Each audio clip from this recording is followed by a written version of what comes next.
अस्सलाम वालेकुम जी। गुज़िश्ता रोज़ हमने एक वीलॉग किया गुज़िश्ता दिनों, और उसके अंदर हमने ये कहा कि प्रॉपर्टी के बूम का आगाज़ हुआ चाहता है, तो लेकिन वो बात कहीं और निकल गई। टॉपिक में वो नाम आ गया लेकिन आगे नहीं आ पाया। तो खैर, हमने कहा कि वो फिर लोगों ने आगे नीचे तवज्जो दिलाई, तो मैंने कहा आपकी खिदमत में हाज़िर हुआ जाए, तो वो इशू लेके हाज़िर होते हैं। पाकिस्तान के अंदर इकॉनमी एक सर्कल के अंदर चलती है, और उस सर्कल के अंदर सबसे पहले जो होता है वो स्टॉक मार्केट के अंदर बूम आता है।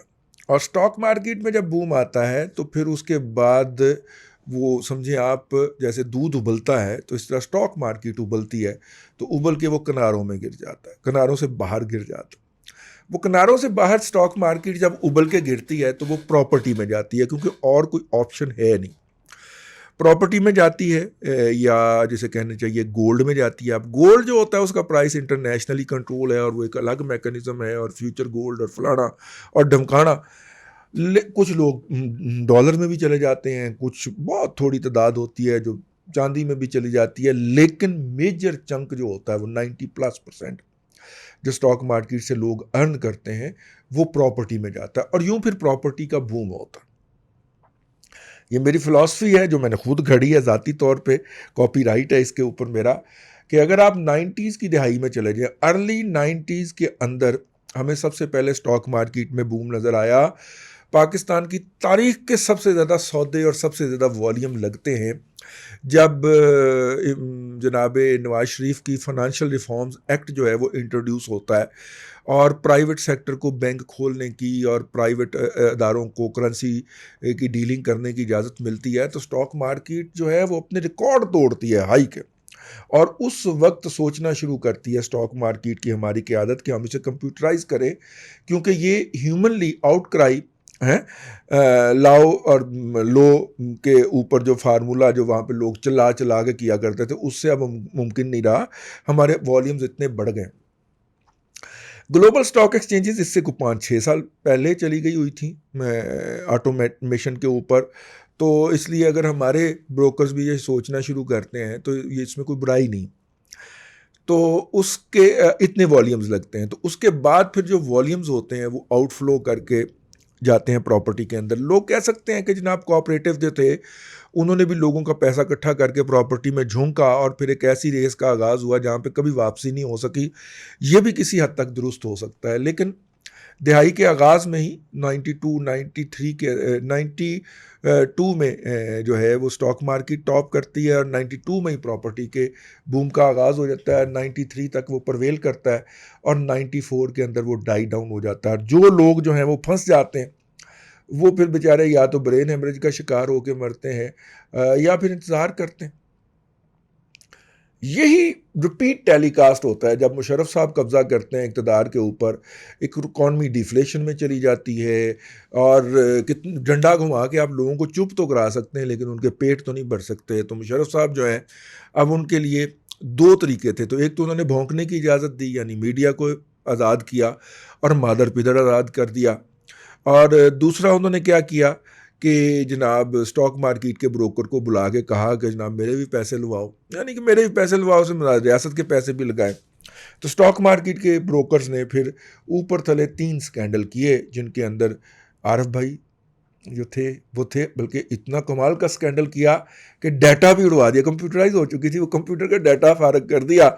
बंदे को जो था उस वक्त गायब कर दिया गया, हमारे उदारे उठा के ले गए। वो बेचारा जो था वो पाकिस्तान से रिहा होकर आया तो भाग गया। लेकिन 2000 के अंदर मार्केट उबली, फिर 2002 के अंदर उबली, फिर 2005 में जब उबली तो फिर तो सारे ही बेनकाब हो गए ना कि ये दो वारदात क्या करते हैं। तो फिर उस वक्त फिर SECP कायम किया गया, रूल्स बनाने शुरू किए गए। तो लेकिन वही हुआ 2002 के अंदर, 2003 2002 2003 के अंदर प्रॉपर्टी बूम आया। क्यों? क्योंकि 2001 के अंदर स्टॉक मार्केट का बूम आ चुका होता था। दूसरी दफ़ा हो गया। फिर आ जाए तीसरी दफ़ा, नवाज शरीफ साहब आते हैं। नवाज शरीफ साहब के आने से पहले जरदारी साहब जो है वो GDP को 2.25% पे ले जा चुके हुए हैं, और वो उनके हवाले करते हैं। और नवाज शरीफ से बड़ी बड़ी तवक्कुआत वाबस्ता हैं। तो आते ही मार्केट उनको सलामी पेश करती है, और मार्केट जब उबलती है तो साथ ही में भी प्रॉपर्टी के ऊपर भी बूम आ जाता है और वो बूम जो है वो 2015 तक प्रलॉन्ग करता है, परवेल करता है, फिर प्राइसेस नीचे आना शुरू हो जाती हैं। और अब ये ड्यू है 2022 के अंदर, और उसके लिए ज़रूरी है कि पहले स्टॉक मार्केट उबले। अच्छा, एक बात, स्टॉक मार्केट उबले, इस पॉइंट को यहीं पे रखिएगा, मैं आपको एक इसका फिनोमिना बताता चलूँ।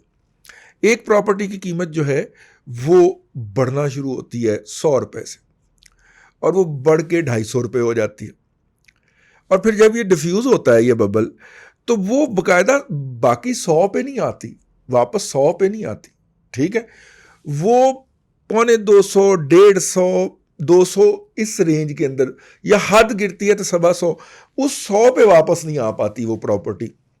या तो आप इस बूम में से एग्जिट ले लें। बहुत सारे लोगों ने बड़ा कमाल की फार्मूले लगाए कि उन्होंने प्रॉपर्टी सरमाया स्टॉक मार्केट में डाला, एन शबाब के वक्त स्टॉक मार्केट से निकाल के प्रॉपर्टी में डाला, प्रॉपर्टी से एन शबाब के वक्त निकले, और इतने पैसे उनके पास मौजूद थे कि वो किसी भी मुल्क में जाके वहाँ की नेशनलिटी क्लेम कर सकते, तो कनाडा चले गए, अल्लाह खैर सल्ला, फैमिली समेत वहाँ पे शिफ्ट हो गए।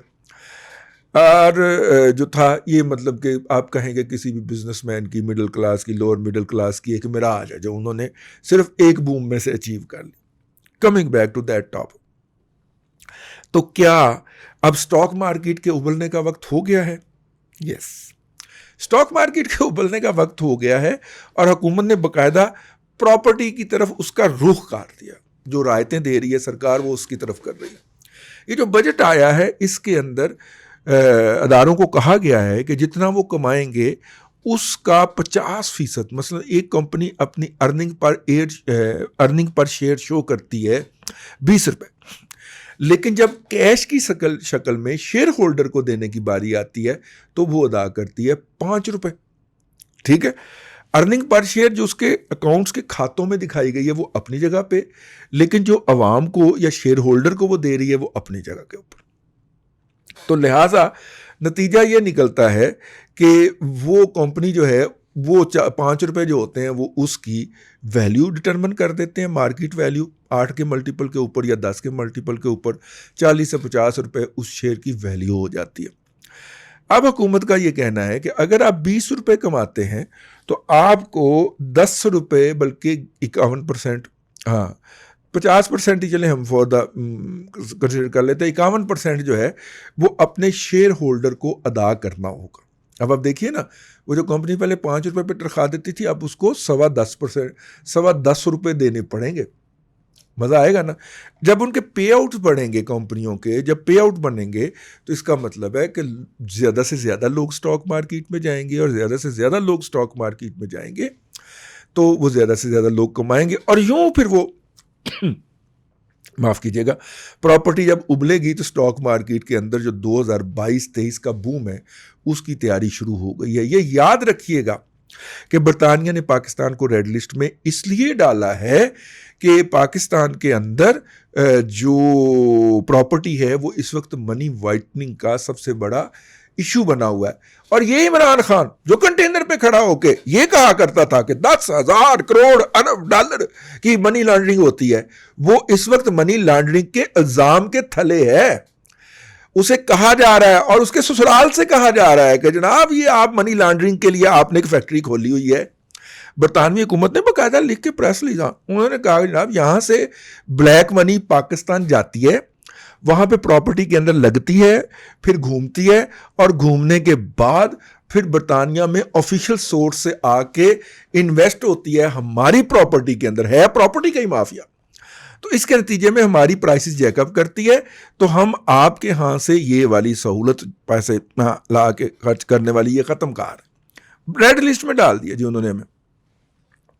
इसके बावजूद इमरान खान जो है वो बजट के अंदर प्रॉपर्टी के लिए जो रायतें हैं उनमें 6 माह का मजीद इजाफा करता है। और मेरी बात नोट कर लीजिए, ये 6 माह मजीद इजाफा भी करेगा, क्योंकि 2022 वाला बूम मुमकिन ही नहीं है अगर ये 22 तक ना इस इजाफे को लेके जाएं ताकि प्रॉपर्टी के अंदर पैसा आए।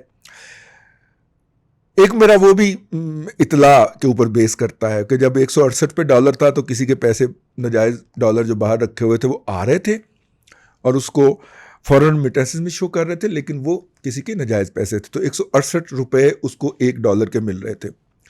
अब उसने प्रॉपर्टी में से घुमा लिया है, अब उसने पैसे वापस भेजने, बहुत मौसरा शख्सियत हैं, अब उन्होंने पैसे वापस भेजने हैं, तो जब डॉलर आया था तो उन्होंने 168 वसूल किए थे, अब वो लीगल रास्ते से डॉलर उन्होंने वापस भेजने हैं तो वो 152 रुपये पे कर रहे हैं। तो डायरेक्ट बरतानिया ना भेजें किसी ब्रिटिश वर्जिन आइलैंड में, ठीक है ना, किसी जनाब वो परली तरफ से है कैरेबियन आइलैंड के अंदर कहीं पे भिजवा दें और वहाँ से फिर बरतानिया को अगले साल 6 महीने बाद डाइवर्ट कर लीजिएगा।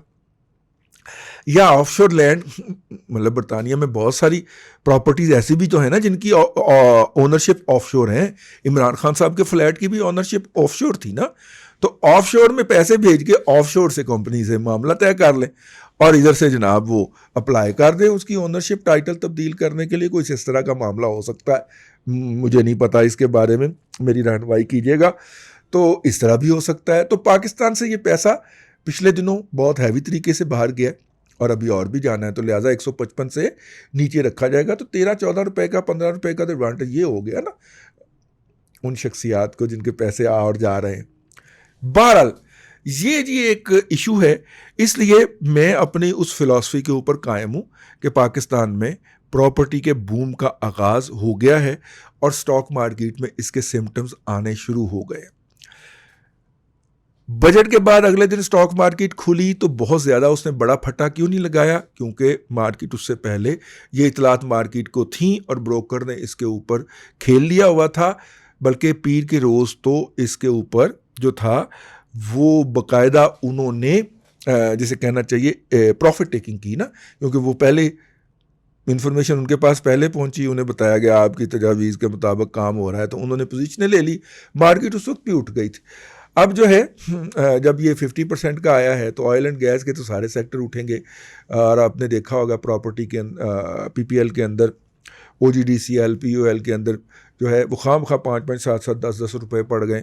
तो ये है जी मेरी बुनियाद उसकी, जिसके मैं कहा करता हूँ कि प्रॉपर्टी का बूम जो है वो 2022-23 के अंदर आएगा। मैं हिस्टोरिकल पर्सपेक्टिव में बात कर रहा हूँ, और वैसे भी सारे लोगों को तो आप रिटायरमेंट के बाद आला उहदों पे पॉइंट नहीं कर सकते ना, जबकि हमें मिलने भी प्लॉट ही होते हैं, और अगर वो प्लाट हाई दामन पे ना, हाई प्राइस पे नहीं बिकते, जबकि एक एक पार्टी 10-10 प्लाट रख के बैठी हो और आगे वो मतलूबा प्राइस पे ना बिक रहा हो, तो वो तो फिर गुस्सा आ जाता है ना जी। तो फिर ये हमने क्रिएट करना है।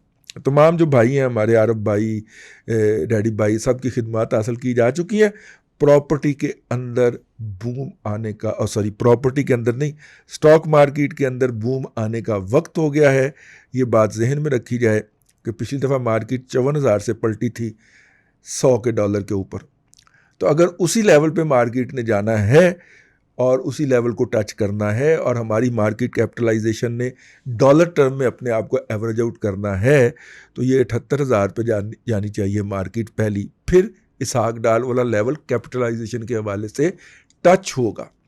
तो अगर 78,000 तक का मार्जिन है इस मार्केट के पास, तो फिर आप देख लें कि चीज़ें कहाँ पे जाएंगी, और जब वो चीज़ें जाएंगी तो हाई लेवल पे बेचिए और वापस प्रॉपर्टी के अंदर जाइए और प्रॉपर्टी से प्रॉफिट कमा के तो फिर वो कारोबार कर लीजिए पाकिस्तान में, अगर आपने रहना।